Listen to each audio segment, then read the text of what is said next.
Hello everyone, to the point stream में आपका स्वागत है। फ्रेंड्स, आज की इस वीडियो में हम लोग देखने वाले हैं बिहार दरोगा टेस्ट सीरीज का set number 3। 2 set already upload कर दिए गए हैं। अगर आपने उसको नहीं देखा जरूर देखिए। ये सेट जो है एडवेरिया टेस्ट सीरीज से लिया गया है, जिसमें कुल 15 सेट हैं। आज जो है हम लोग तीसरा सेट देखेंगे। चलिए, 100 क्वेश्चन का ये सेट है, तो इसको हम फटाफट देखते हैं। वीडियो अच्छा लगेगा तो वीडियो को लाइक करिएगा, चैनल को शेयर सब्सक्राइब करिएगा। क्वेश्चन नंबर पहला ये है, बिक्री कर के स्थान पर मूल्य वृद्धि कर वैट को भारत में कब लागू किया गया? ऑप्शन है 2004, सन 2005, 2007, 2009। सही आंसर क्या हो जाएगा? बी हो जाएगा 2005। वैट को जो है 1 अप्रैल 2005 को लागू किया गया था। ठीक है। अगर हम वैट की बात करें तो सबसे पहला जो है हरियाणा ने लागू किया था और सबसे बाद में उत्तर प्रदेश ने लागू किया था। अगर हम जीएसटी की बात करें तो जीएसटी जो है 1 जुलाई 2017 से जीएसटी लागू हुआ है, तो क्वेश्चन बन सकता है। क्वेश्चन नंबर दूसरा, मनरेगा योजना के अंतर्गत काम की अर्जी मिलने पर कितने दिनों के भीतर काम देना अनिवार्य होता है? ऑप्शन है 7 दिन, 15 दिन, 21 दिन, 30 दिन। सही आंसर इसका हो जाएगा 15 दिन। 15 दिन अगर व्यक्ति जो है रोजगार मांग रहा है, 15 दिन के अंदर उसको काम देना अनिवार्य है। अगर नहीं तो उसको जो है भत्ता दिया जाएगा, बेरोजगारी भत्ता उसको दिया जाता है। ठीक है। मनरेगा की अगर बात करें तो 2006 में नरेगा नाम से शुरुआत इसकी हुई थी, लेकिन 2009 में इसको क्या कर दिया गया था? मनरेगा कर दिया गया था। महात्मा गांधी रोजगार गारंटी अधिनियम एक्ट में तब्दील कर दिया गया था इसको। 2021-22 की अगर बजट का बात करें तो 73,000 करोड़ रुपए जो है इसमें आवंटित किया गया है। अगर रोजगार देने की बात करें तो उत्तर प्रदेश जो है सबसे ज्यादा रोजगार देने वाला मनरेगा के तहत है, नंबर 1 पे है। क्वेश्चन नंबर 3, हरित क्रांति। क्वेश्चन नंबर 3 है, हरित क्रांति शब्द किसने दिया है? ऑप्शन है Norman Borlaug, M S. Swaminathan, William Gaud, James Peter. तो इसका सही आंसर हो जाएगा विलियम गॉड। हरित क्रांति शब्द जो है विलियम गॉड ने दिया है, लेकिन अगर हरित क्रांति के जनक की बात करें तो नॉर्मन बोरलॉग को हरित क्रांति का जनक कहा जाता है, और वहीं भारत में हरित क्रांति के जनक जो है डॉक्टर स्वामीनाथन को कहा जाता है। क्वेश्चन नंबर 4, अर्थव्यवस्था के दृष्टिकोण से वन व मत्स्य किस क्षेत्र के अंतर्गत आते हैं? ऑप्शन है प्राथमिक, द्वितीयक, तृतीयक। तो किस क्षेत्र के अंतर्गत आते हैं? तो देखिए, जो डायरेक्ट नेचर से लिया जा रहा है वो हमेशा प्राथमिक क्षेत्र में आते हैं। अगर उसमें कुछ हम मॉडिफाई करते हैं वो द्वितीय क्षेत्र में हो जाएगा। वहीं अगर हम उसको जो है तृतीयक मतलब सेवा क्षेत्र में अगर जोड़ दे रहे हैं तो वो तृतीय क्षेत्र में हो जाएगा। तो वन और मत्स्य क्या होता है? डायरेक्ट हम नेचर से उसको काटते हैं, लेते हैं, तो ये प्राथमिक क्षेत्र में आ जाएगा। क्वेश्चन नंबर 5, भारतीय लघु उद्योग विकास बैंक का मुख्यालय कहाँ पे है? ऑप्शन है मुंबई, नई दिल्ली, लखनऊ, कोलकाता। तो भारतीय लघु उद्योग विकास बैंक, इसको सिडबी के नाम से जाना जाता है, इसका मुख्यालय लखनऊ में है। अगर इसके स्थापना की बात करें तो 2 अप्रैल जो है 1990 में इसकी स्थापना की गई थी। क्वेश्चन नंबर 6, मोल्लेम राष्ट्रीय उद्यान किस राज्य में अवस्थित है? ऑप्शन है केरल, असम, कर्नाटक, गोवा। तो मोल्लेम राष्ट्रीय उद्यान जो है कहाँ पे है? गोवा में है। गोवा में एक और राष्ट्रीय उद्यान है, कौन सा? महावीर राष्ट्रीय उद्यान भी गोवा में है।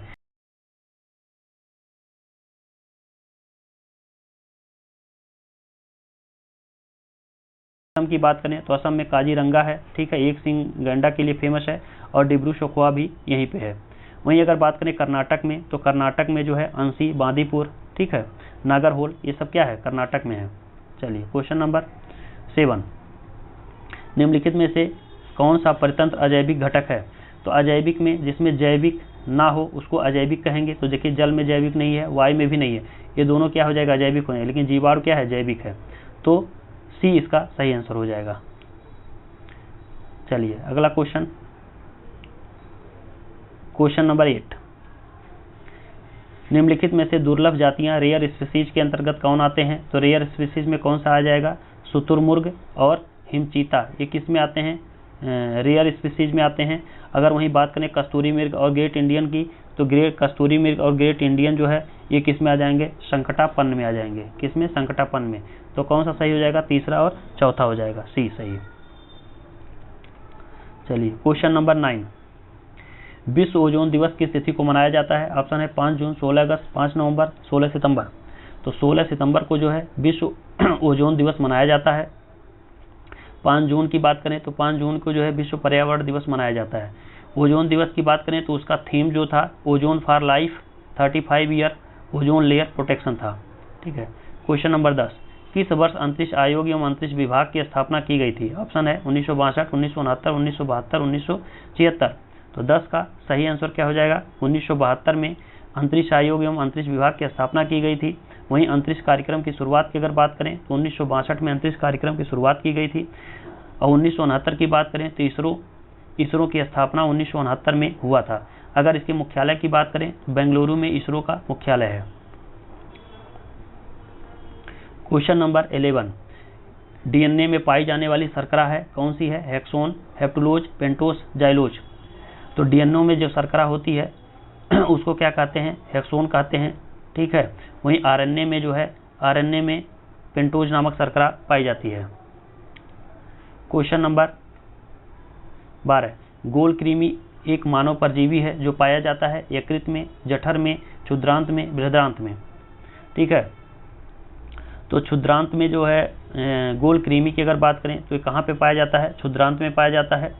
अगर इसकी संख्या जब बढ़ती है तो क्या होता है? पेट में दर्द, ठीक है, भूख कम लगना, अनिद्रा, दस्त और ये सारी चीजें समस्याएं होने लगती हैं। क्वेश्चन नंबर 13, टिटनस का कारण होता है। टिटनस का कारण क्या है? ऑप्शन है क्लॉस्ट्रीडियम वायरस, बैक्टीरियोफेज, सल्मोनेला। तो इसका सही आंसर क्या हो जाएगा? क्लॉस्ट्रीडियम जो है टिटेनी नामक जीवाणु से जो है टिटनस होता है। ठीक है। यह एक जीवाणु जनित रोग होता है। कभी कभी पूछा जाता है किससे होता है? वायरस जीवाणु से, तो वह जीवाणु जनित रोग होता है। और अगर इसकी बात करें तो इसके लिए टीका जो लगाया जाता है डीपीटी का टीका लगाया जाता है। कभी कभी पूछा जाता है डीपीटी का टीका किससे संबंधित है। क्वेश्चन नंबर 14, कौन सा विटामिन हमारे शरीर में सबसे अधिक तीव्रता से बनता है? ऑप्शन है vitamin D, vitamin C, vitamin B, vitamin A. तो विटामिन डी जो है यह हमारे शरीर में सबसे तेजी से बनता है और यह जो है सूर्य के प्रकाश से हमको विटामिन डी की प्राप्ति होती है। विटामिन डी का नाम जो है कैल्सीफेरॉल है। ठीक है, कैल्सीफेरॉल है। वहीं विटामिन सी जो है इसकी कमी से स्कर्वी नामक रोग होता है। खट्टे फलों से जो है इसकी प्राप्ति हो जाती है। और विटामिन ए का नाम जो है रेटिनॉल है। विटामिन बी से, ठीक है, विटामिन बी से बेरी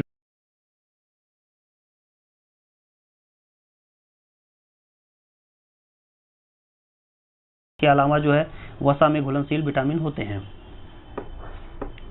चलिए क्वेश्चन नंबर 15, बिना बीज के फलों को विकसित करने की विधि क्या कहलाती है? ऑप्शन है कोलोनीय वरण, संकरण क्रिया, शुद्ध वंशक्रम वरण, टिश्यू कल्चर। तो इसको क्या कहा जाता है? टिश्यू कल्चर इसका सही आंसर होगा। क्वेश्चन नंबर 16, प्रकाश संश्लेषण के समय मुक्त होने वाली ऑक्सीजन कहाँ से आती है? ऑप्शन है कार्बन डाइऑक्साइड, जल, पर्णहरित, क्लोरोफिल के टूटने से, वायुमंडल से। तो जो प्रकाश संश्लेषण में जो ऑक्सीजन आता है वो ऑक्सीजन जो है जल से आता है। ठीक है। जल, जब पौधे जो है प्रकाश संश्लेषण होता है, पौधे जल खोजते हैं तो उसी से जो है, क्योंकि जल में क्या होता है H2O ऑक्सीजन होता है, वही टूटकर ऑक्सीजन निकलता है। तो जब प्रकाश संश्लेषण कैसे होता है? C6O2, ठीक है, कार्बन डाइऑक्साइड प्लस पानी 12H2O हो जाएगा। सूर्य के प्रकाश से क्या बनेगा? ग्लूकोज बनेगा, C6H2O6 बनेगा प्लस H2O बनेगा प्लस O2 बनेगा। ठीक है। क्वेश्चन नंबर 17, पराबैंगनी अल्ट्रावायलेट क्षति से पादपों की रक्षा करने वाला वर्णक कौन सा होता है? फाइकोसाइनिन, कैरोटीनॉइड्स, पर्णरहित क्लोरोफिल, पर्णरहित ज़ैंथोफिल। तो सही आंसर क्या हो जाएगा? 17 का हो जाएगा, डी हो जाएगा, पर्णरहित ज़ैंथोफिल। ज़ैंथोफिल की अगर बात करें तो यह पराबैंगनी क्षति से पादपों को रक्षा करता है। इसकी अगर बात करें, ज़ैंथोफिल जो है पेड़ों की पत्तियों में पाया जाता है, पीले रंग का वर्णक होता है। क्वेश्चन नंबर 18, कीटभक्षी पादप ऐसे मिट्टी में उगते हैं जिसमें किसकी कमी होती है? तो कीटभक्षी जो पादप जो होते हैं वहाँ पे उगते हैं, कहाँ पे? कैल्शियम, जल, नाइट्रोजन, मैग्नीशियम। तो जिस मिट्टी में नाइट्रोजन की कमी होती है वहाँ पे ये उगते हैं, यहाँ पे उगते हैं नाइट्रोजन की कमी होती है। नाइट्रोजन की पूर्ति के लिए ये पौधे क्या करते हैं? अपने फूल जो है, फूल का मुंह खुला रहेगा, उसमें कीड़े जैसे बैठते हैं, उनको फूल बंद हो जाता है, कीड़े उसमें मर जाते हैं, उससे नाइट्रोजन की पूर्ति हो जाती है। ऐसे कुछ जो है पौधों का नाम है, जैसे घटपर्णी है, Venus fly trap, sundew, dionaea, drosera, aldrovanda आदि ऐसे पादप हैं जो ये क्या होते हैं? नाइट्रोजन की कमी पाई जाती है, इनको कीटभक्षी पादप कहा जाता है। क्वेश्चन नंबर 19, कवक फंगस द्वारा फैलने वाली बीमारी होती है। तो फंगस से कौन सी बीमारी होगी? फाइलेरिया, फीता कृमि, वलय कृमि, रिंगवार्म और गोल कृमि। तो सही आंसर क्या हो जाएगा? रिंगवार्म हो जाएगा। इनमें से और सब जो है ये फंगस से नहीं होते हैं, तो कवक से वलय कृमि, रिंगवार्म होता है। रिंगवार्म जानते ही हैं कि जैसे पानी लगा हुआ मान लीजिए शरीर में है, तो उससे क्या होता है कि स्किन में गर्मी के अक्सर मौसम में ऐसा होता है, रिंगवार्म होने के ज़्यादा चांसेज होते हैं। तो ये रिंगवार्म की अगर बात करें तो जो फंगस जो होते हैं ट्राइकोफाइटन और जो है माइक्रोस्पोरम नामक जो है फंगस के कारण जो है मनुष्य को क्या होता है? रिंगवार्म होता है। चलिए क्वेश्चन नंबर 20, क्वेश्चन नंबर 20, आणविक कक्षा का अभिन्यास किस से नियंत्रित होता है? ऑप्शन है द्विगंधी क्वांटम संख्या, पराचक्रण क्वांटम संख्या, चुंबकीय क्वांटम संख्या, मुख्य क्वांटम संख्या। 20 का सही आंसर क्या हो जाएगा? सी हो जाएगा, चुंबकीय क्वांटम संख्या। आणविक कक्षा का विन्यास चुंबकीय क्वांटम संख्या से नियंत्रित होता है। क्वेश्चन नंबर 21, किस प्रक्रिया में इलेक्ट्रॉन का लाभ होता है? ऑप्शन है अपघटन से, संशोधन से, ऑक्सीकरण से, अवकरण से। तो 21 का सही आंसर क्या हो जाएगा? अवकरण से। अवकरण प्रक्रिया से इलेक्ट्रॉन का लाभ होता है। तो देखिए अवकरण में क्या होता है? ऑक्सीजन का ह्रास होता है। ऑक्सीजन O2 का ह्रास होगा, हाइड्रोजन का योग, हाइड्रोजन जो है जुड़ेगा,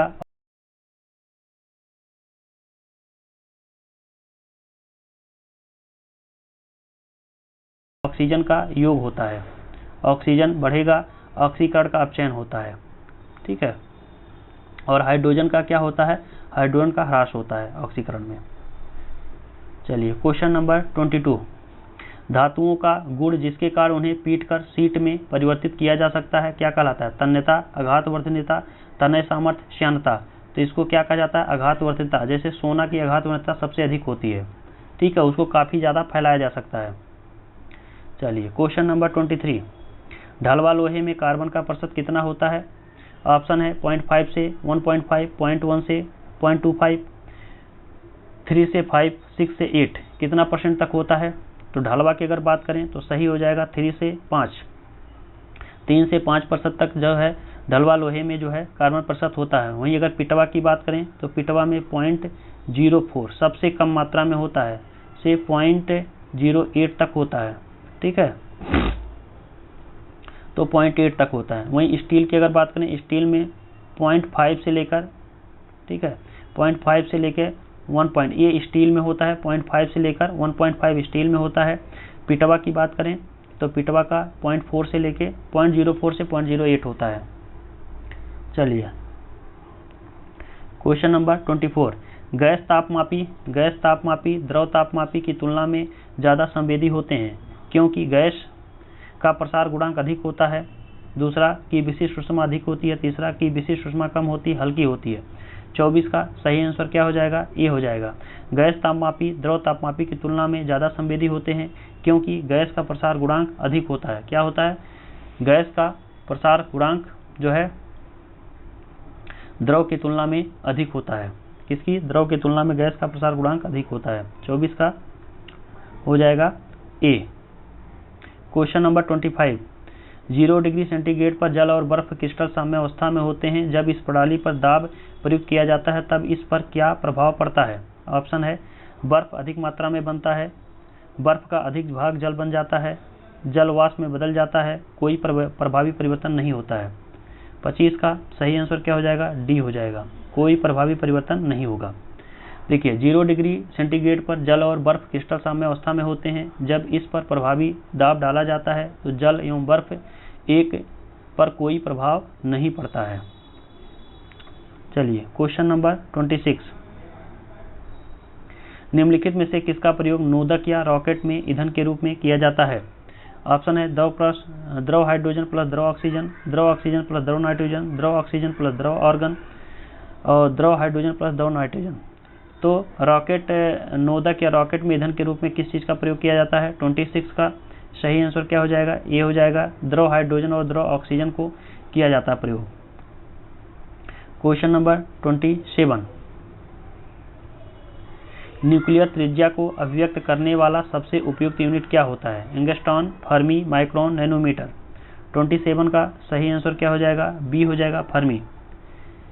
ठीक है, अगर जबकि बात करें परमाणु त्रिज्या की माप की अगर बात करें तो एंगस्ट्रॉन माप किया जाता है, परमाणु त्रिज्या एंगस्ट्रॉन से, जबकि न्यूक्लियर त्रिज्या जो है फर्मी से किया जाता है। क्वेश्चन नंबर 28, कौन सी अक्रिय गैस यौगिक बना सकती है? ऑप्शन है हीलियम, आर्गन, क्रिप्टॉन, जिनान। 28 का सही आंसर क्या हो जाएगा, डी हो जाएगा, जिनान। जिनान का आयनन विभव कम होने के कारण, जिनान का जो है आयनन विभव क्या होता है, कम होता है, जिसके कारण फ्लोरीन व ऑक्सीजन के साथ क्रिया करके रासायनिक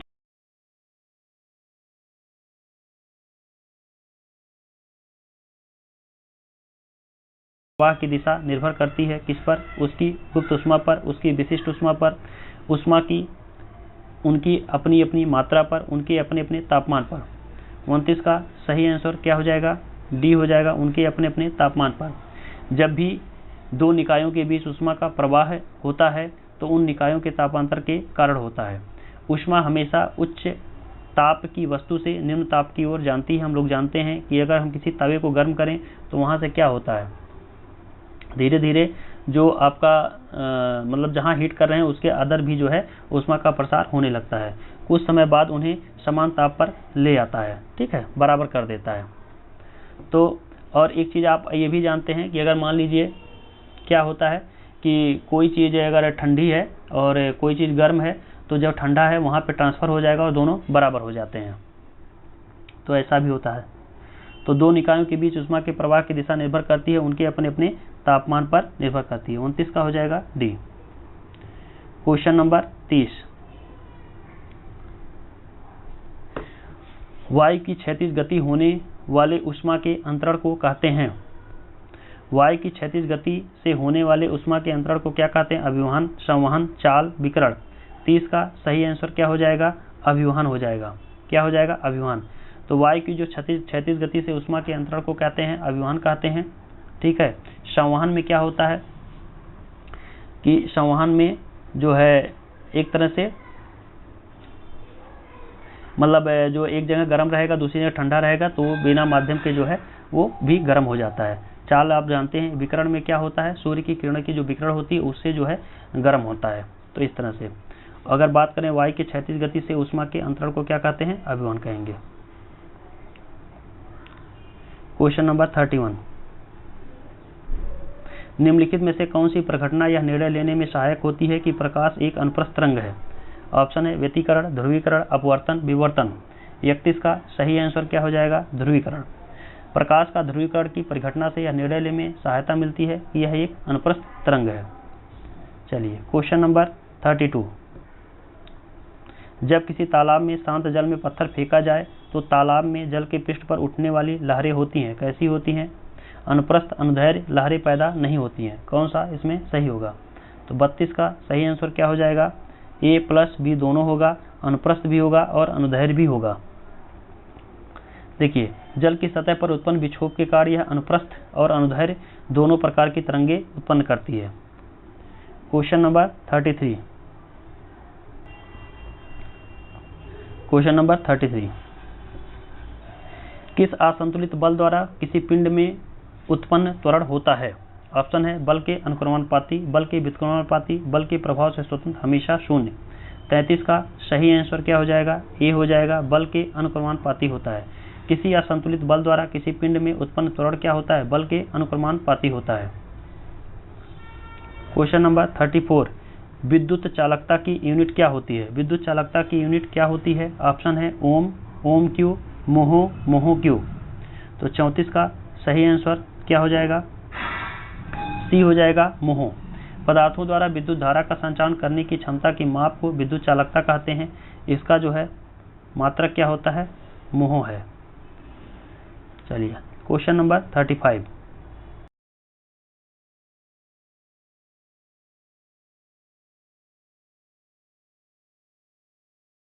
टेलीफोन लाइन में बहने वाली धारा होती है ध्वनि ऊर्जा, विद्युत ऊर्जा, रेडियो ऊर्जा, यांत्रिक ऊर्जा। तो सही आंसर क्या हो जाएगा, विद्युत ऊर्जा होती है। जो टेलीफोन लाइन में धारा जो होती है वो कैसी होती है, विद्युत ऊर्जा होती है। क्वेश्चन नंबर 36, किसी भौगोलिक क्षेत्र को अनुसूचित क्षेत्र घोषित करने का संवैधानिक अधिकार किसे प्राप्त होता है? ऑप्शन है संसद, राष्ट्रपति, प्रधानमंत्री, उच्चतम न्यायालय। तो 36 का सही आंसर क्या हो जाएगा, बी हो जाएगा, राष्ट्रपति। भारतीय संविधान में 5वीं अनुसूची में विभिन्न अनुसूचित क्षेत्रों का उल्लेख किया गया है। संविधान के अनुच्छेद किसमें 244 में के तहत किसी भी क्षेत्र को अनुसूचित क्षेत्र घोषित करने का अधिकार राष्ट्रपति को होता है। क्वेश्चन नंबर 37, विधान परिषद में राज्यपाल द्वारा कितने सदस्यों को मनोनीत किया जाता है? ऑप्शन है कुल सदस्यों का 1/6, कुल सदस्यों का 1/3, कुल सदस्यों का 1/12, कुल सदस्यों का 1/10। 37 का सही आंसर क्या हो जाएगा, ए हो जाएगा। कुल सदस्यों का 1/6 जो है सदस्य राज्यपाल द्वारा मनोनीत किए जाते हैं। अगर 1/12 की बात करें, 1/12 की बात करें तो 1/12 सदस्य जो है स्नातकों द्वारा निर्वाचित होते हैं। स्नातक सदस्य उन स्नातकों द्वारा निर्वाचित होते हैं जिन्होंने कम से कम जो है 3 वर्ष पूर्व जो है स्नातक की उपाधि प्राप्त कर ली है, उनके द्वारा 1/12 सदस्य निर्वाचित होते हैं। 1/6 की बात करें तो 1/6 सदस्य जो राज्यपाल से द्वारा होते हैं, जिसमें साहित्य, कला, विज्ञान, सामाजिक सेवा के संबंध में ज्ञान होता है। वहीं 1/3 की बात करें तो 1/3 सदस्य जो है विधानसभा के सदस्यों द्वारा निर्वाचित होते हैं। 1/10 ऐसा कुछ नहीं है। क्वेश्चन नंबर 38, भारतीय संविधान में केंद्र तथा राज्य के मध्य विभाजन की परिधि में किसे बाहर रखा गया है? विधायी शक्ति को, प्रशासनिक शक्ति को, वित्तीय शक्ति को, न्यायपालिका शक्ति को। 38 का सही आंसर क्या हो जाएगा, डी हो जाएगा, न्यायपालिका शक्ति को। केंद्र और राज्य में क्या है, विधायी शक्ति, प्रशासनिक शक्ति, वित्तीय शक्ति है, लेकिन न्यायपालिका शक्ति से बाहर रखी गई है। संघ सूची, राज्य सूची और समवर्ती सूची में बंटवारा किया गया केंद्र राज्य संबंधों में। क्वेश्चन नंबर 39, पंचायती राज को संवैधानिक स्थिति प्रदान करने की संस्तुति सर्वप्रथम किस समिति द्वारा दी गई थी? ऑप्शन है अशोक मेहता, GBK राव, LM सिंघवी, गाडगिल समिति। तो 39 का सही आंसर क्या हो जाएगा, LM सिंघवी समिति। पंचायतों को संवैधानिक दर्जा देने की अनुशंसा जो है 1986 में, कब 1986 में LM सिंघवी के द्वारा दिया गया था। अशोक मेहता की बात करें तो अशोक मेहता जो है द्विस्तरीय जो है पंचायती राज व्यवस्था को लागू करने का सुझाव दिया था। ठीक है।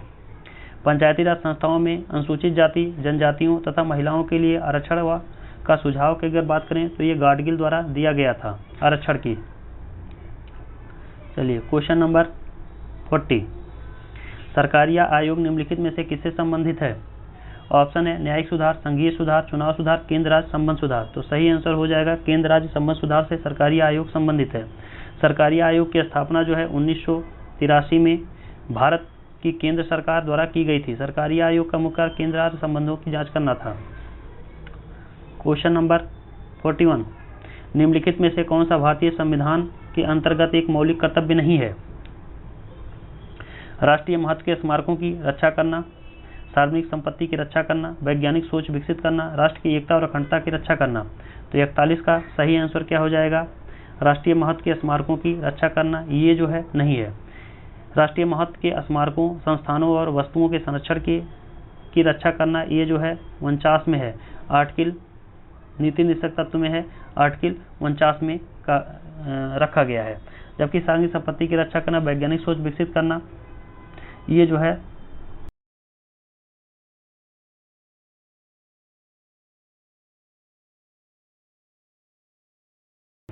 प्रत्येक संसदीय प्रणाली में संसद की बैठकों में प्रश्नों के लिए अलग से समय निर्धारित किया जाता है, जिसे क्या कहते हैं? ध्यान केंद्रित प्रस्ताव, अनुषंगी प्रश्नकाल, प्रश्नोत्तर काल, शून्यकाल।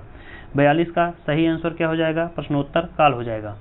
दोनों सदनों में प्रत्येक बैठक के प्रारंभ के 1 घंटे तक प्रश्न किए जाते हैं और उसके उत्तर दिए जाते हैं। इसे ही प्रश्नकाल कहा जाता है। प्रश्नकाल के दौरान सदस्यों को सरकार के कार्यों पर आलोचना प्रत्यालोचना करने का समय मिलता है। संसद के दोनों सदनों में प्रश्नकाल के ठीक बाद के समय को शून्यकाल कहा जाता है। क्वेश्चन नंबर 43, निम्नलिखित में से कौन सा भारतीय संविधान का अनुच्छेद सार्वजनिक सेवाओं के अवसर पर समानता प्रदान करता है?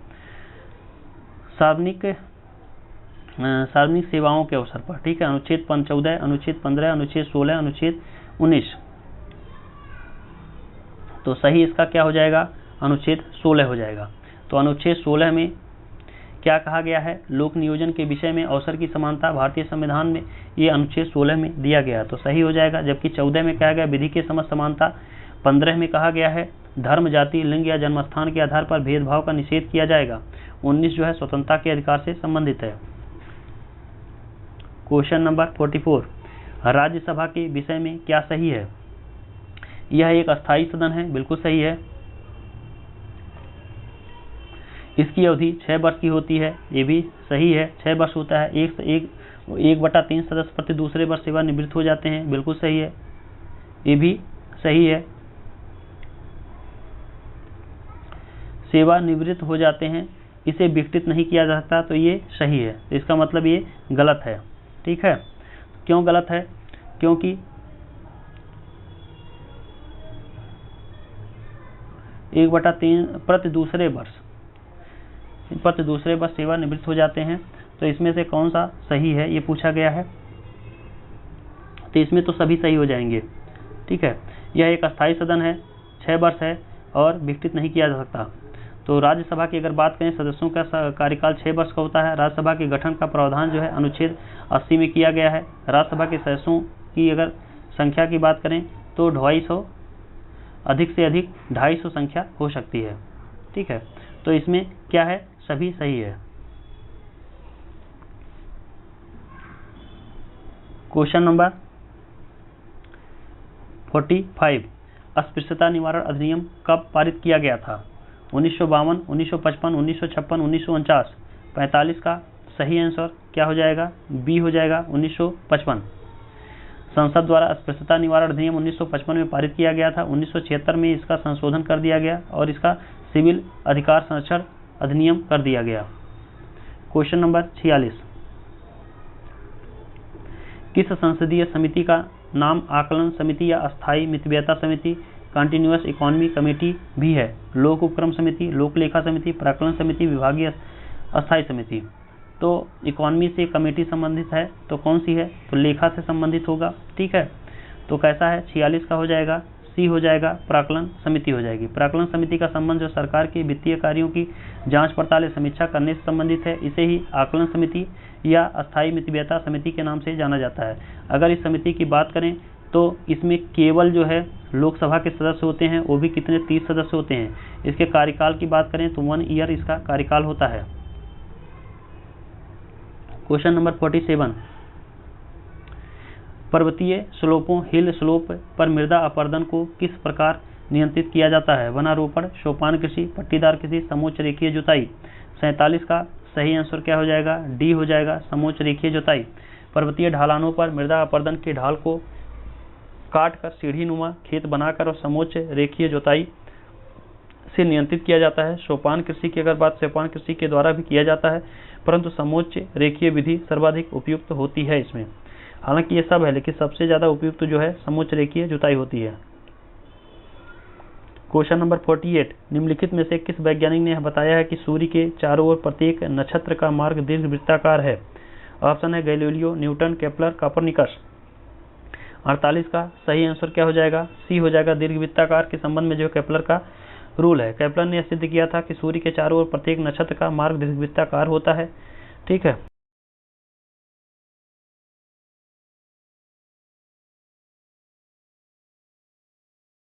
सूर्य केंद्रीय सिद्धांत दिया गया, जिसमें यह बताया गया कि सूर्य ब्रह्मांड केंद्र में स्थित है और उसकी परिक्रमा करते हैं। चलिए, तो इसका सही आंसर 48 का सी हो जाएगा। क्वेश्चन नंबर 49, हम सदैव चंद्रमा के एक ही पृष्ठ को देखते हैं क्योंकि यह पृथ्वी से छोटा है। यह पृथ्वी के चक्कर लगाने और अपनी धुरी पर घूमने में एक समान समय लेता है। बिल्कुल सही है, बी यही सही होगा, बी सही होगा, ठीक है। अगर चंद्रमा की बात करें तो चंद्रमा पृथ्वी की परिक्रमा जो है 27 दिन 8 घंटे में पूरा करता है और इतने ही समय में अपने अक्ष पर घूर्णन भी करता है। यही कारण है कि चंद्रमा का सदैव एक ही भाग दिखाई पड़ता है। क्वेश्चन नंबर 50, भूमध्य रेखा निम्नलिखित में से किस देश से होकर नहीं गुजरती है? ऑप्शन है मैक्सिको, केन्या, इंडोनेशिया, ब्राजील। तो इसके लिए आपको एक बार मैप देखना होगा, क्योंकि क्वेश्चन नंबर 50 में पूछा गया है, आपको भूमध्य रेखा आपको देखना पड़ेगा मैप पे। तो इसका सही आंसर क्या हो जाएगा? मैक्सिको हो जाएगा। मैक्सिको की अगर बात करें तो नॉर्थ अमेरिका का एक क्षेत्र है, ठीक है। अमेरिका के दक्षिण में मैक्सिको है, जबकि केन्या जो है अफ्रीका, ब्राजील जो है दक्षिण अमेरिका और इंडोनेशिया जो है ये आपका जो है एशिया। तो ये जो है यहाँ से जो है भूमध्य रेखा होकर गुजरती है, लेकिन मैक्सिको से होकर नहीं गुजरती है। भूमध्य रेखा की अगर बात करें तो भूमध्य रेखा Congo, Kenya, Indonesia, Brazil, Somalia, Colombia तथा मालदीव आदि देशों से होकर गुजरती है। क्वेश्चन नंबर 51,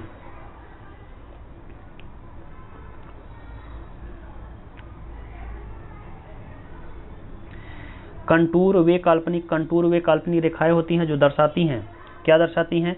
समान वायुमंडलीय दाब वाले क्षेत्र, समान तापमान वाले क्षेत्र, बराबर ऊंचाई वाले क्षेत्र, बराबर धूप वाले क्षेत्र। तो 51 का सही आंसर क्या हो जाएगा? सी हो जाएगा। कंटूर जो होती हैं बराबर ऊंचाई वाले क्षेत्र को दर्शाती हैं।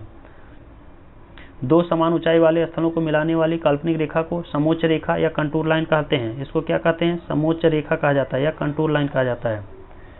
क्वेश्चन नंबर 52, निम्नलिखित में से कौन अनवीकरणीय ऊर्जा नॉन रिन्यूएबल एनर्जी का स्रोत है? कोयला, प्राकृतिक गैस, परमाणु ऊर्जा, इनमें से सभी।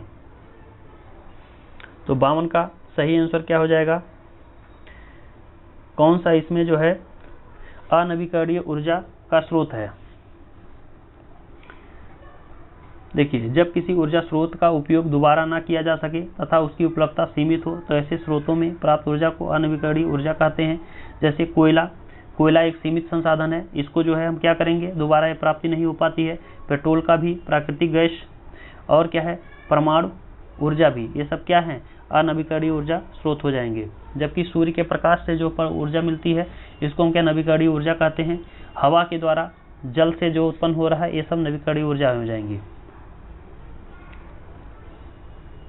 क्वेश्चन नंबर 53, गुरु महिसानी, तलचर, जादूगुड़ा, जावर, ये सूचियों से मिलाना यहाँ पे क्या मिलते हैं। 53, गुरु महिसानी की बात करें तो लौह अयस्क के लिए फेमस है। तलचर की अगर बात करें तो तलचर जो है कोयला के लिए है। जादूगुड़ा की बात करें, जादूगुड़ा में जो यूरेनियम पाया जाता है। और जावर की बात करें तो जावर में क्या हो जाएगा, सीसा हो जाएगा। सीसा हो जाएगा। तो सही आंसर क्या हो जाएगा, 53 का ए हो जाएगा। क्वेश्चन नंबर 54, अंडमान निकोबार द्वीप समूह में गद्दीदार चोटी सैंडल पीक कहाँ स्थित है? ऑप्शन है ग्रेट निकोबार, मध्य अंडमान, लिटिल अंडमान, उत्तरी अंडमान। तो 54 का क्या हो जाएगा, डी हो जाएगा, उत्तरी अंडमान में। सैडल पीक की बात करें तो उत्तरी अंडमान में अवस्थित है। क्वेश्चन नंबर 55, इंदिरा गांधी नहर को किन नदियों से पानी मिलता है? ऑप्शन है रावी और चिनाब, रावी व्यास, सतलज व्यास, चिनाब व्यास। तो 55 का सही आंसर क्या हो जाएगा, सतलज और ब्यास से जो है इंदिरा गांधी नहर को पानी मिलता है। इंदिरा गांधी नहर की अगर बात करें तो यह भारत की सबसे बड़ी सिंचाई नहर है। ठीक है, यह पंजाब में जो है ब्यास और सतलज नदी के संगम पर बने हरिके बैराज से जो है निकाली गई है। इससे जो है राजस्थान और पंजाब और कौन सा, हरियाणा, तीनों राज्य लाभान्वित होते हैं। क्वेश्चन नंबर 56, भारत की जनगणना 2011 के अनुसार सर्वाधिक जनसंख्या वृद्धि वाला राज्य कौन सा है? बिहार, मेघालय, अरुणाचल प्रदेश, नागालैंड। तो सही आंसर क्या हो जाएगा, मेघालय। मेघालय की अगर वृद्धि दर बात करें तो 27.9 है, बिहार में 25.4 है, अरुणाचल प्रदेश की बात करें तो 26% है, और नागालैंड की बात करें तो नागालैंड जो है -0.6 है, इसका निगेटिव ग्रोथ रेट है। ठीक है, तो सबसे अधिक पूछा गया है तो 27.9 मेघालय हो जाएगा। क्वेश्चन नंबर 57, प्रसिद्ध दर्शन द्वैताद्वैतवाद का प्रतिपादन किसने किया था? ऑप्शन है शंकराचार्य, निम्बार्काचार्य, वल्लभाचार्य। तो इसमें से कोई नहीं। तो 57 का द्वैताद्वैत की बात की गई है। तो द्वैताद्वैत के संपादक जो थे निम्बार्काचार्य थे। द्वैताद्वैत दर्शन इन्होंने दिया है। शंकराचार्य की बात करें तो अद्वैतवाद दर्शन दिया है। ठीक है, अद्वैतवाद। वल्लभाचार्य की बात करें तो वल्लभाचार्य ने जो है शुद्धाद्वैत का दर्शन दिया है। द्वैताद्वैत की दर्शन की अगर बात करें तो माधवाचार्य ने दिया है। क्वेश्चन नंबर 58, वह पहला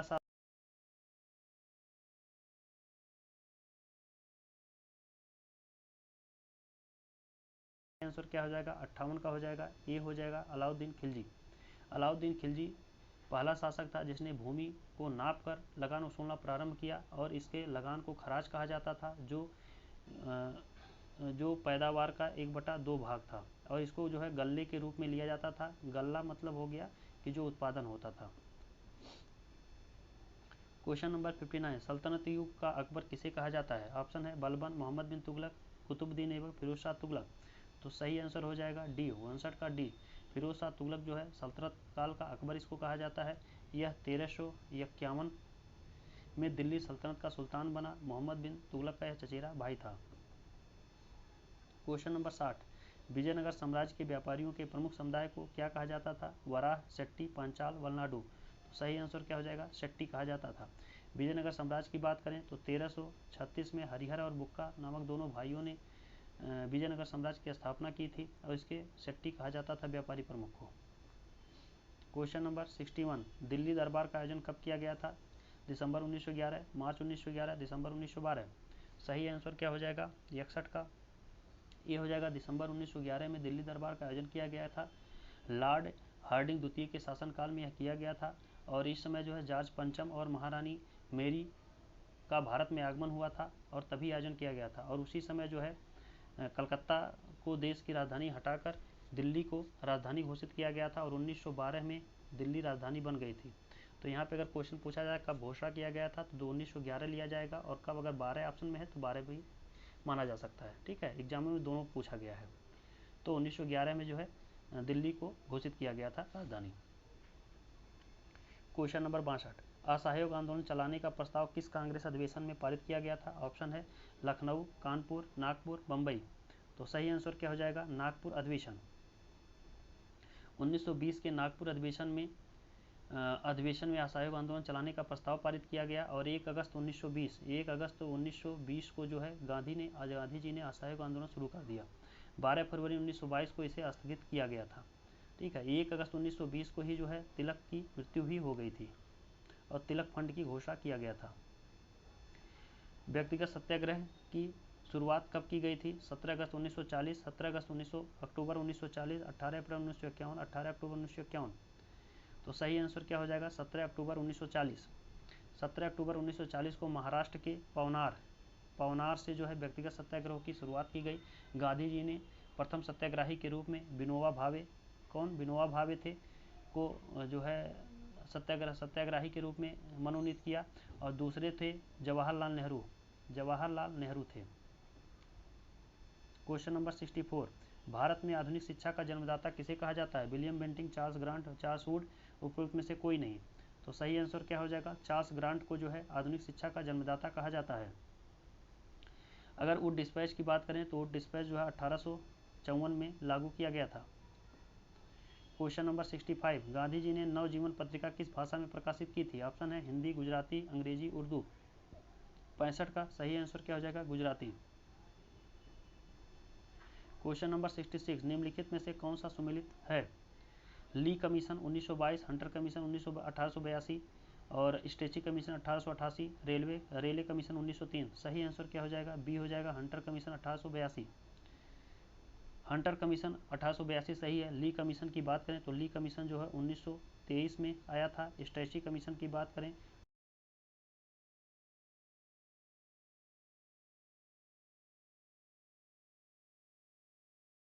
क्वेश्चन नंबर 67, करम शाह तथा टीपू सुल्तान ने निम्नलिखित में से किस विद्रोह का नेतृत्व किया था? फकीर विद्रोह, पागलपंथी विद्रोह, फराजी, मोपला। तो सही आंसर क्या हो जाएगा? बी हो जाएगा, पागलपंथी विद्रोह। करम शाह और टीपू मीर ने पागलपंथी विद्रोह का नेतृत्व प्रदान किया था। इस विद्रोह की अगर बात करें तो 1813 से 31 तक ये विद्रोह चला था। इस विद्रोह का प्रभावित क्षेत्र था बंगाल था। क्वेश्चन नंबर 68, बंगाल में द्वैत शासन कब लागू किया गया था? 1765, 1770, 1772, 1784। सही आंसर हो जाएगा 1765। 1765 में जो है रॉबर्ट क्लाइव ने बंगाल में द्वैत शासन की शुरुआत की, प्रणाली को लागू किया और द्वैत शासन का अंत जो है वारेन हेस्टिंग ने कर दिया। रॉबर्ट क्लाइव बंगाल का पहला गवर्नर भी रॉबर्ट क्लाइव था। क्वेश्चन नंबर 69,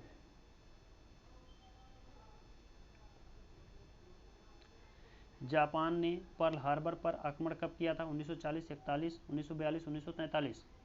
69 का सही आंसर क्या हो जाएगा? 7 अगस्त 1941 को।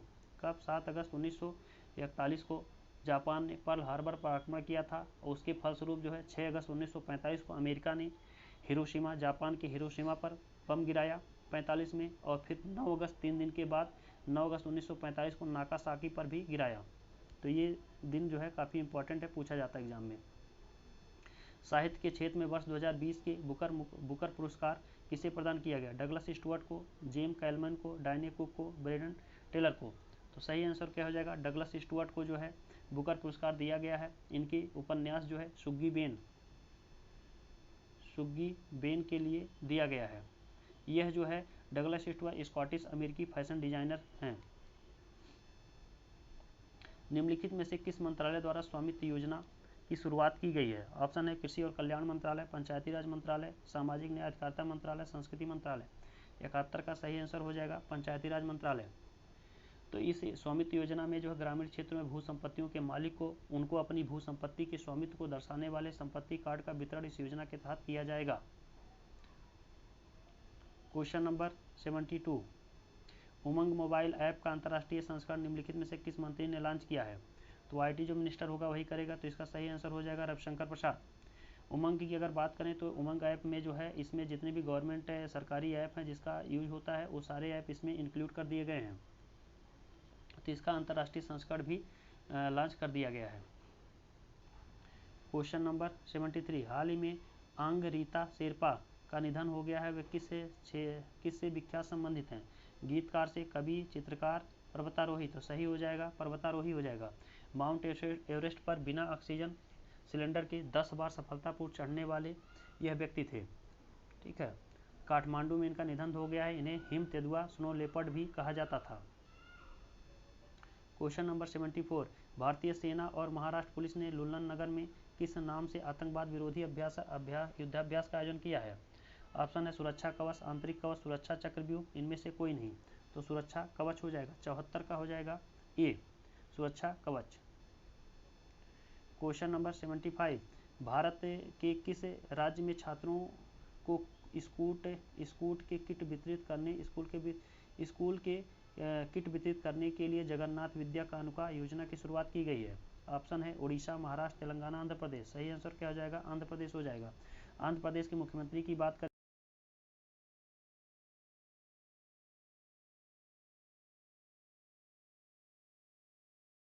जगन्नाथ विद्या कानुका योजना की शुरुआत की गई है। क्वेश्चन नंबर 76, हाल ही में आईआईटी संस्थान ने कोविड-19 जांच के लिए कोविरैप नामक डायग्नोस्टिक किट बनाया है। IIT Guwahati, IIT Kharagpur, IIT Delhi, IIT Mumbai. 76 का सही आंसर क्या हो जाएगा? आईआईटी खड़गपुर। क्वेश्चन नंबर 77, हाल ही में उत्तर प्रदेश के किस जिला जनपद में मशहूर मूर्ति कला टेराकोटा को जीआई टैग दिया गया है? लखनऊ, कानपुर, गोरखपुर, वाराणसी। तो गोरखपुर को जो है जीआई टैगिंग टेराकोटा के लिए जीआई टैग दिया गया है। इस क्षेत्र में जो है फूलदान, गणेश, हाथी आदि सब जो है टेराकोटा से मूर्तियां बनाई जाती हैं। क्वेश्चन नंबर 78, वन क्षेत्र में सर्वाधिक वृद्धि करने वाले राज्य निम्नलिखित में से कौन है? मेघालय, कर्नाटक, आंध्र प्रदेश, केरल। 78 का सही आंसर क्या हो जाएगा? बी हो जाएगा, कर्नाटक। भारतीय वन सर्वेक्षण द्वारा जो है यह रिपोर्ट 2019 जो 16वीं रिपोर्ट है जारी किया गया है, जिसमें सर्वाधिक वृद्धि करने वाले राज्य वन क्षेत्र में कौन से हैं? कर्नाटक, आंध्र प्रदेश, केरल है। कर्नाटक है, आंध्र प्रदेश और केरल है।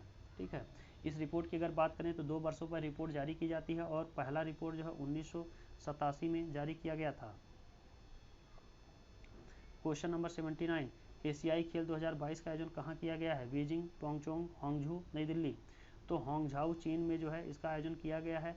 अगर शुभांकर की बात करें तो कागोंग है और लियानलियन है और चिनचेन है। तो इसके जो है ये 3 जो है शुभांकर हैं। क्वेश्चन नंबर 80,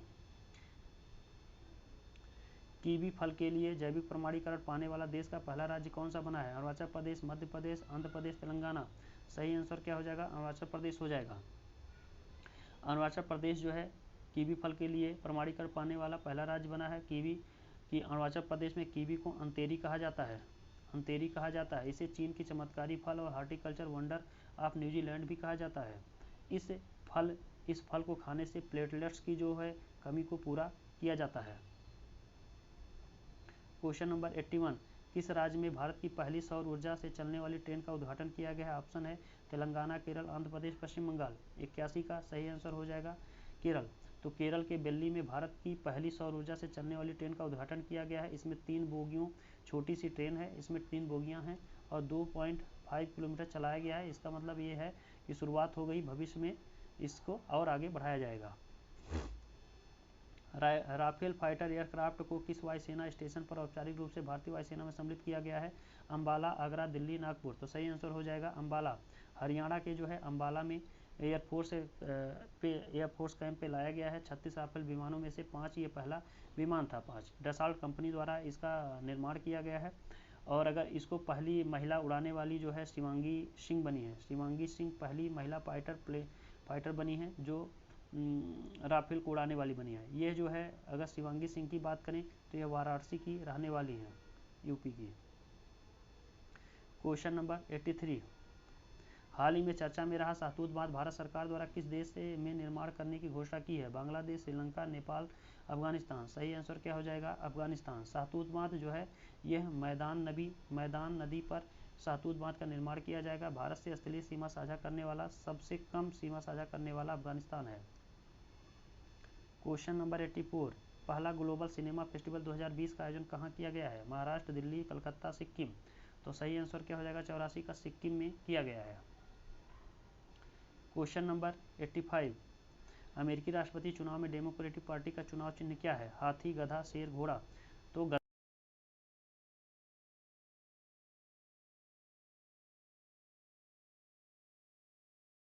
जो जॉय बाइडन, तो बाइडन जो है राष्ट्रपति बने हैं, इनके जो है पार्टी का चुनाव चिन्ह जो गधा था। और वहीं अगर रिपब्लिकन की बात करें तो जिससे ट्रंप थे रिपब्लिकन, उनका जो हाथी था रिपब्लिकन का। और उपराष्ट्रपति जो बनी है वो कमला हैरिस बनी है, ये भी डेमोक्रेटिक पार्टी की हैं। क्वेश्चन नंबर 86, हाल ही में भारत के सबसे लंबे single lane motor wheel suspension bridge का उद्घाटन कहाँ किया गया है? गुजरात, असम, अरुणाचल प्रदेश, उत्तराखंड। 85 का सही आंसर क्या हो जाएगा? 86 का सही आंसर क्या हो जाएगा? डी हो जाएगा उत्तराखंड। उत्तराखंड के टिहरी गढ़वाल में सबसे लंबे single lane motorable suspension bridge का उद्घाटन कौन किया है?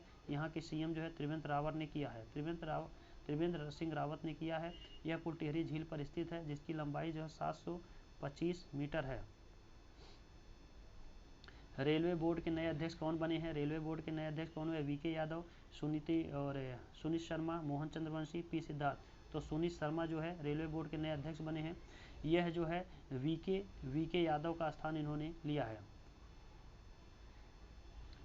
डेनिस सिमगल किस देश के प्रधानमंत्री बने हैं? गिनी, माल्टा, यूक्रेन, बेलारूस। 88 का सही आंसर क्या हो जाएगा? सी हो जाएगा यूक्रेन। यूक्रेन के डेनिस सिमगल यूक्रेन के प्रधानमंत्री हैं। यूक्रेन जो है एक यूरोपीय देश है, इसकी राजधानी कीव है। क्वेश्चन नंबर 89, विश्व प्रतिस्पर्धा सूचकांक 2020 में भारत का स्थान क्या है? 40वां, 41वां, 42वां, 43वां। सही आंसर क्या हो जाएगा? 43, 43वां है। अगर बात करें पहले स्थान की तो सिंगापुर जो है, सिंगापुर पहले स्थान पे है। अगर रिपोर्ट की बात करें तो आईएमडी द्वारा यह जारी किया जाता है। Question number 90, bye bye corona पुस्तक के लेखक कौन है? N K Singh, Pradeep Srivastava, R C Bhargava, Chetan. तो प्रदीप श्रीवास्तव जो है बाय बाय कोरोना की पुस्तक के लेखक है। इसमें जो है कोरोना संबंधित जानकारी दी गई है। क्वेश्चन नंबर 91, विश्व प्रेस स्वतंत्रता सूचकांक मनाया जाता है कब? 3 मई को, 16 नवंबर, 18 जून। 91 का सही आंसर क्या हो जाएगा? ए हो जाएगा 3 मई। 3 मई को प्रतिवर्ष जो है विश्व प्रेस स्वतंत्रता दिवस मनाया जाता है। इसका अगर थीम की बात करें 2020 की तो जर्नलिज्म विदाउट फियर और फेवर था। क्वेश्चन नंबर 92, 17वीं बार विधानसभा के प्रोटेम स्पीकर बिहार विधानसभा प्रोटेम स्पीकर किसे नियुक्त किया गया? विजय कुमार सिन्हा, अवध बिहारी चौधरी, जीतन राम मांझी। तो जीतन राम मांझी को जो है प्रोटेम स्पीकर चुना गया है। प्रोटेम स्पीकर जो है विधानसभा या लोकसभा चुनाव के बाद जो है प्रथम जो है सीनियर को जो है इनको अध्यक्ष बनाया जाता है। इन्हीं की उपस्थिति में जो है सभी जो सदस्य लोग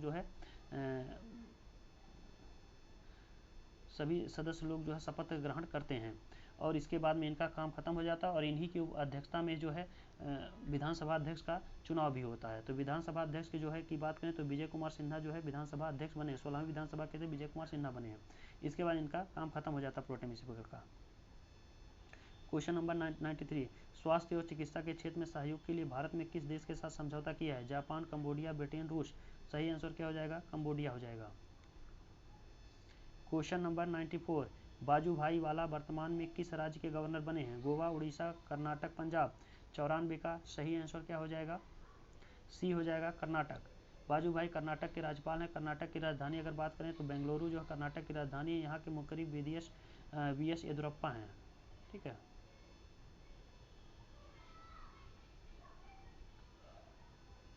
क्वेश्चन नंबर 5, नवनिर्वाचित अमेरिकी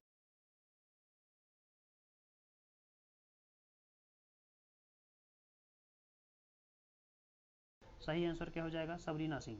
सबरीना सिंह को जो है कमला हैरिस ने, वहाँ के अमेरिका की नवनिर्वाचित उपराष्ट्रपति कमला हैरिस ने व्हाइट हाउस में अपना प्रेस सचिव बनाया है। किसको? सबरीना सिंह को। क्वेश्चन नंबर 96, ये जो मैथ का क्वेश्चन है, 4000 रुपये के मूलधन पर 5% वर्ष की दर से 2 वर्ष के लिए चक्रवृद्धि ब्याज और साधारण ब्याज में अंतर ज्ञात करना है। तो अंतर ज्ञात करने के लिए हमको क्या करना पड़ेगा?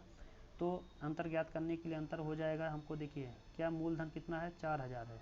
4000 गुणे हो जाएगा, क्या हो जाएगा? दर बटा 100 होता है। तो दर क्या है? 5/100 का होल स्क्वायर हो जाएगा। तो 5 से 20 कट जाएगा, तो 20 गुणे 20 हो जाएगा। तो 4000 गुणे 1/20 गुणे 20 हो जाएगा। तो 2 2 0 कट गया। ठीक है। और 2 दूनी 4 हो गया, 4 हो गया। तो कितना बचा? 100 बचा। 100 कहाँ बचा? 10 बचा। तो कितना हो जाएगा? तो सही आंसर कितना इसका हो जाएगा? 10 हो जाएगा। क्वेश्चन नंबर 97, किसी वस्तु का विक्रय मूल्य उसके क्रय मूल्य का 8/5 गुना है तो उस पर लाभ कितना होगा? तो हमको विक्रय मूल्य, क्रय मूल्य अगर हम निकालेंगे तो क्रय मूल्य मान सकते हैं 5 है। तो विक्रय मूल्य निकल जाएगा 5 गुणे 8/5 कितना हो जाएगा? 8 हो जाएगा। ठीक है। तो लाभ अगर निकालेंगे तो 8 - 5 कर देंगे, 3 जो है लाभ हो गया। तो लाभ परसेंटेज निकालना, परसेंटेज 3 गुणे 100/5 हो जाएगा। ठीक है। तो कितना हो जाएगा? 300, 5 छक 30, तो 60% हो जाएगा। कितना हो जाएगा? 60%। क्वेश्चन नंबर 98, क्वेश्चन नंबर 98, एक बल्लेबाज 19वीं पारी में 78 रन बनाता है, उसका औसत 2 से कम हो जाता है, तो 19वीं पारी के बाद औसत क्या होगा? तो 18वीं पारी में x बनाता है, तो 18x + 78, तो 19वीं पारी में है ना रन, तो कितना हो जाता है? x - 2 हो जाता है, कम हो जाता है।